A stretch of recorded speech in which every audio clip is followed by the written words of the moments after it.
Mr. Antonopoulos, I know that what I'm going to ask you is a Herculean task, but I also know that this is your occupation. You are an expert on Bitcoin. So, somewhere out there is my dearest mother, and she's wondering, what is Bitcoin? Bitcoin is a form of money that works on the internet.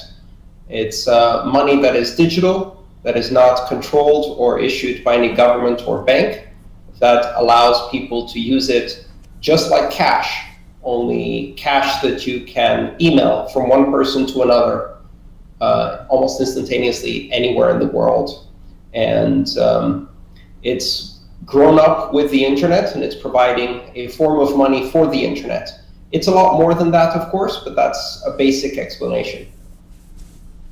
There is an argument that Bitcoin is a force of democratization, a fundamental transformation of currency market. Can you explain us why?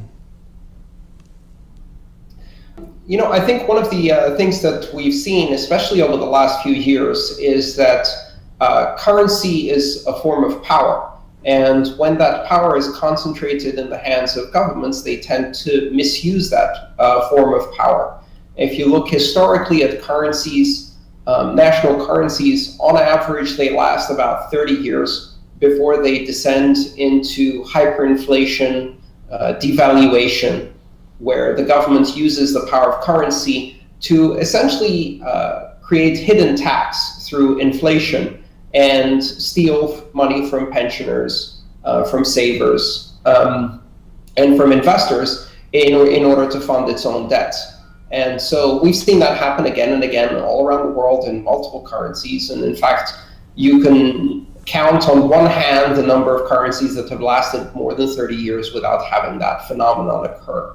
So Bitcoin represents a new option, a new idea in the form of currencies, a system of currency that's not controlled by governments, but which operates on the internet, using an internet protocol, and is secured by the collaboration of thousands and thousands of participants, none of whom have control. There is no central location that controls it, just like the web, just like email. And so the same reason why the web and email brought freedom of communication, Bitcoin brings freedom of currency to individuals. And that seems to be an idea that's catching on. Do you believe that 2017 will be the year of the Bitcoin and cryptocurrencies? Well, I think so far every year since 2009 has been the year of Bitcoin and cryptocurrencies. And we're still going to see a lot of turmoil, a lot of volatility. And I expect Bitcoin will probably move a lot this year, going up very quickly and possibly as well going down very quickly, and having a lot of fluctuations, because it is still a very small currency that is being used as a safe haven from economies that are very large. For example, the Chinese are using Bitcoin to escape currency controls and devaluation of their native currency. So I expect we're going to see a lot of exciting things, but you've got to understand that Bitcoin is still very, very early days. It's a bit like the internet was in the early 1990s, and you shouldn't expect to see the availability of Bitcoin to pay for a cup of coffee in a store near you. For now, most of the application of Bitcoin is for moving money across borders, as well as for protecting money from inflation and other geopolitical crises.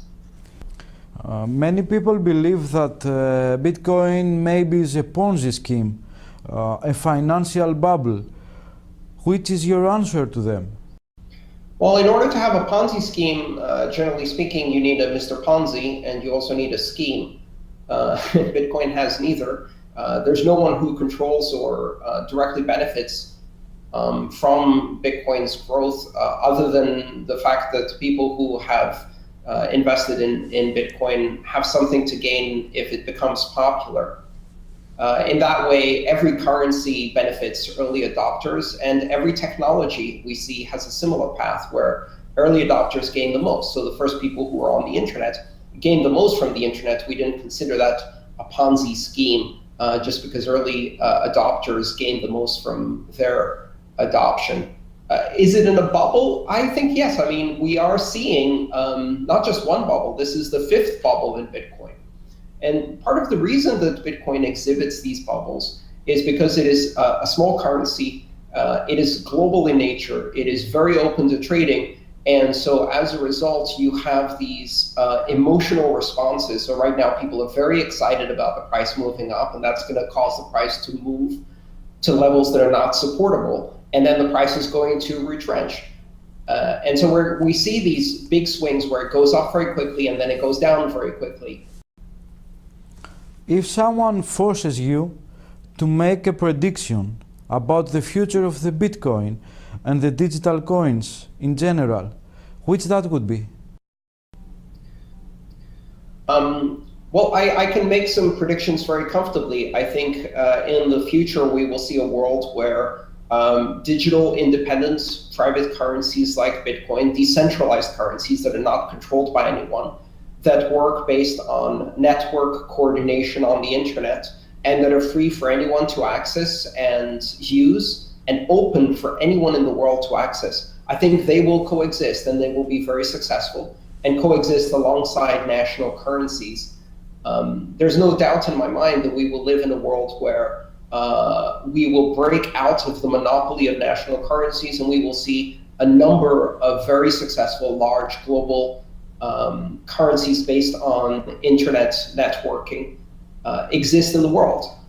Whether these will be Bitcoin or something else, or maybe we change the name or the underlying technology changes, doesn't really matter.